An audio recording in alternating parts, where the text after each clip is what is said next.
पशुपालक भाइयों, आज मैं आपको ऐसा वीडियो दे रहा हूँ जिसमें आप सोचने को मजबूर हो जाओगे। आपका लाभ कहाँ जा रहा है।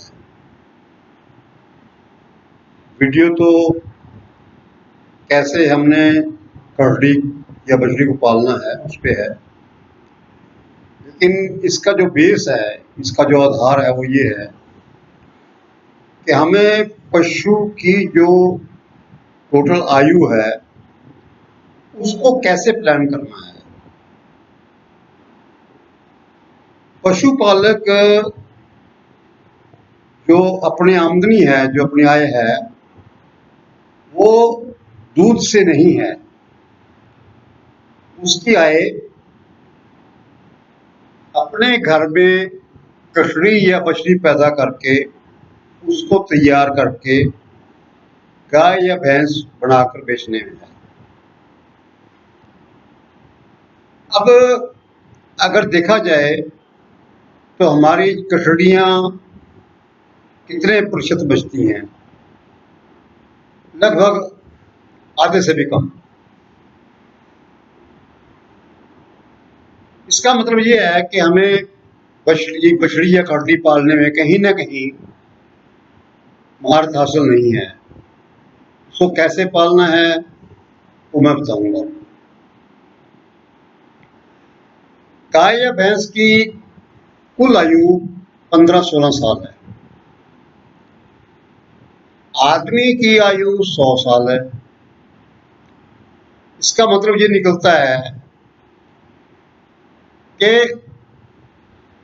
एक साल जो पशु का है वो आदमी के 6-7 साल के बराबर है।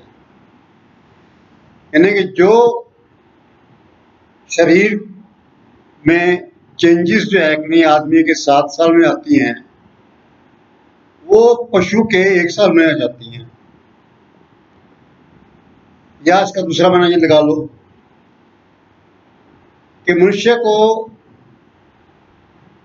बुढ़ापे के जो लक्षण हैं वो ऑलमोस्ट 40 साल के आसपास नजर आते हैं। तो 40 साल का जो मतलब है वो पशु का 2.5-3 साल हो गया। इसका मतलब ये हो गया कि हमारा जो पशु है अगर छोटी उम्र में नए दूध नहीं होता तो हम बहुत पीछे जा रहे हैं। या पशु एक बार ब्याने के बाद साल एक नए दूध नहीं होता तो आप 7 साल पीछे जा रहे हैं। ये सोच का विषय है। मैं चाहूंगा कि पशुपालक भाई आपस में बैठ के इसके ऊपर वार्तालाप करें, सोचें क्या हो रहा है। अब मैं अपने असली मुद्दे पे आता हूँ कि हमने कचड़ी और बछड़ी को कैसे पालना है। इसमें हमारा जो लक्ष्य है वो ये है कि हमने कचड़ी और बछड़ी को जितनी छोटी उम्र में हम नए दूध गा सकते हैं उतनी छोटी उम्र में नए दूध गाएं,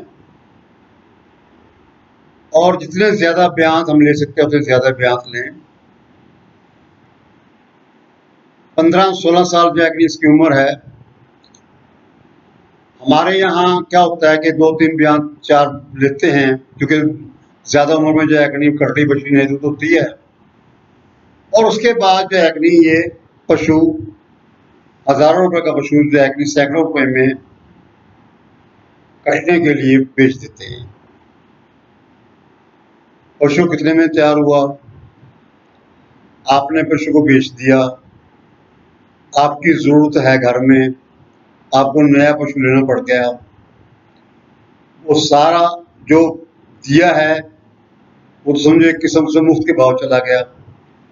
घर का काम चलाने के लिए आपको नया पशु चाहिए, तो आप जरा देखो आपके ऊपर कितना खर्चा पड़ रहा है।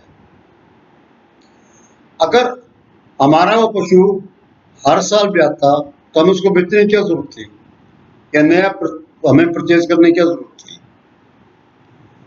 कचड़ी या बछड़ी डेयरी फार्म की जड़ है, उसका विस्तार कचड़ी या बछड़ी से है। हमने उसको मरने नहीं देना।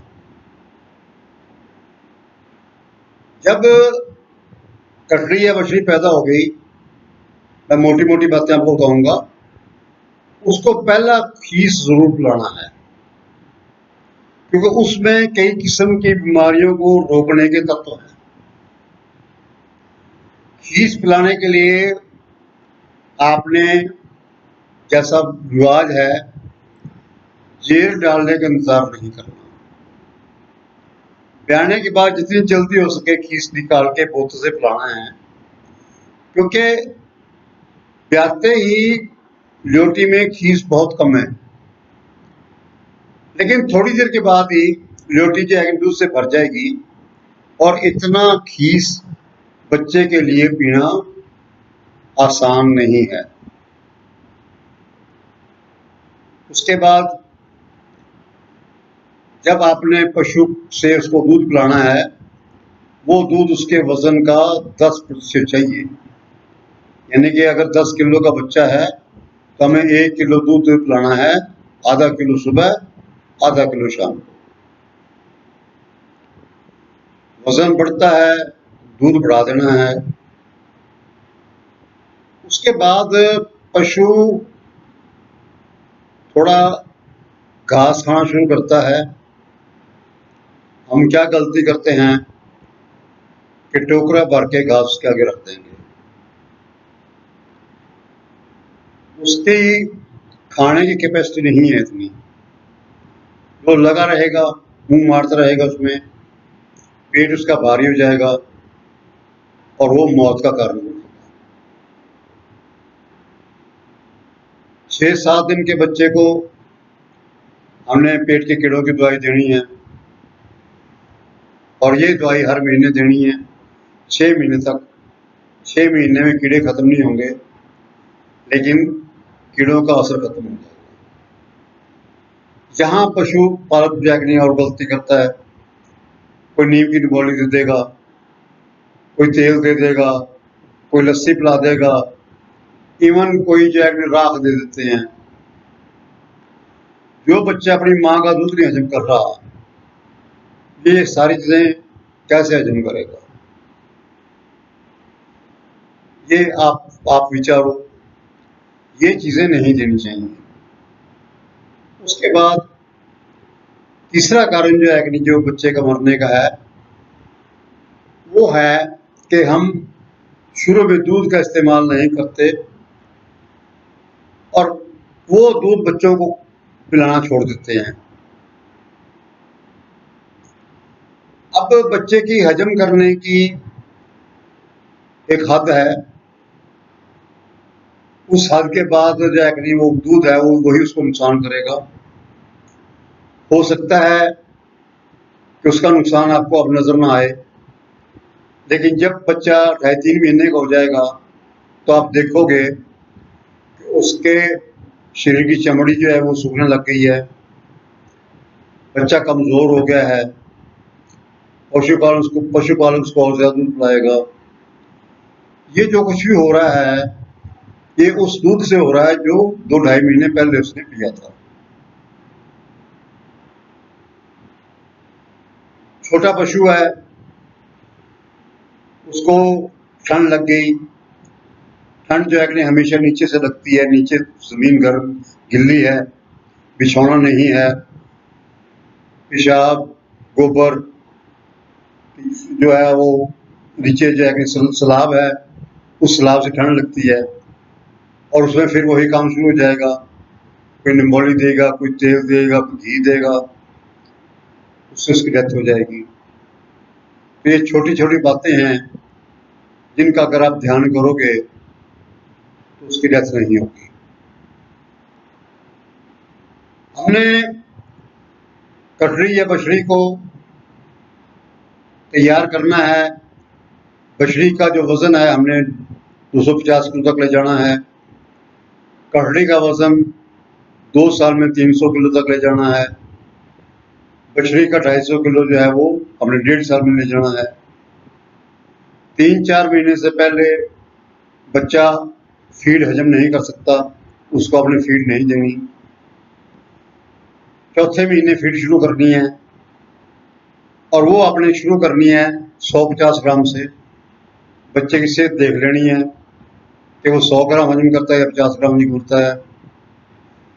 ऐसा ऐसा उसको जो है कि हम 1 महीने में फीड बढ़ाते बढ़ाते 100-200 ग्राम तक ले आएंगे।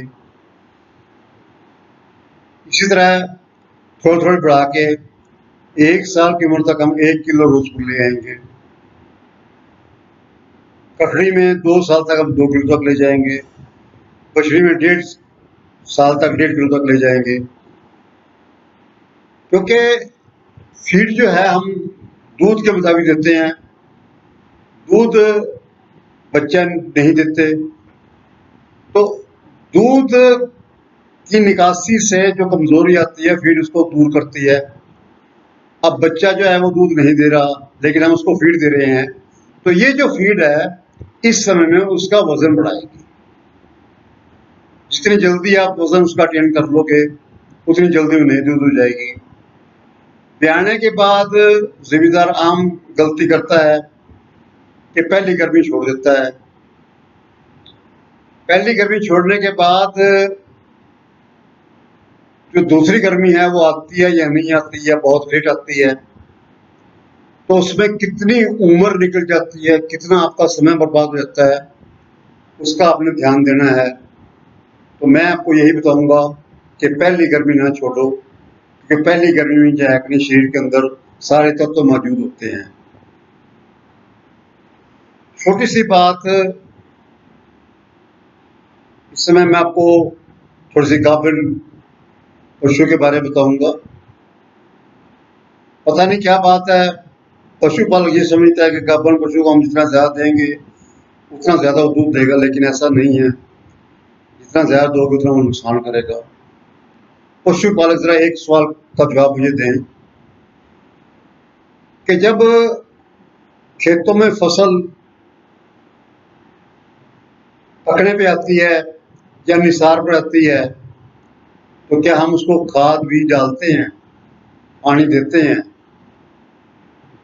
अरे भाई, जब उसको हम खाद नहीं डालते, पानी नहीं देते, तो आप पशु के पीछे क्यों पड़े हुए? पता नहीं क्या बात है, उसको खिला खिला के क्या करना चाहते हैं वो। पशु को प्राकृतिक तौर पर जो खुराक चाहिए वो दो।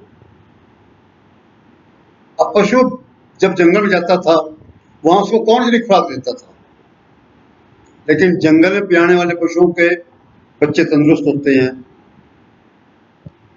एक स्त्री है जो सड़क पर काम कर रही है, उसके बच्चे हमारे बच्चों से ज्यादा तंदुरुस्त हैं। इसका मतलब है कि जब गर्भावस्था है उसको खुराक की जरूरत नहीं है, उसको मेहनत की जरूरत है, उसको परिश्रम की जरूरत है, उसको कसरत की जरूरत है, व्यायाम की जरूरत है, चलने फिरने की जरूरत है। बेहतर होगा कि पशु को आखिरले दिनों में हम बाहर ले जाएं। मेरे जितने भी वीडियो हैं सारे एजुकेटिव हैं, क्योंकि 50 साल हो गए मुझे डिग्री किए। मेरे आपस तजर्बा इसमें जो अपनी वीडियोस में है। इन सब का संकलन मैंने एक किताब में किया है जिसका नाम है लाभदायक पशुपालन कैसे। आप इस किताब को लेने के लिए मेरे नंबर पे फ़ोन कर सकते हैं, व्हाट्सएप कर सकते हैं, और मैं आपको बता दूंगा कि आपने किस बैंक में कितने पैसे जमा कराने हैं। किताब आपके पास पहुंच जाएगी। लोगों के रोज़ ऑर्डर आ रहे हैं, 5-6 किताबें मेरी रोज़ जा रही हैं, तो ये किताब आपको जो है फ़ायदा देगा।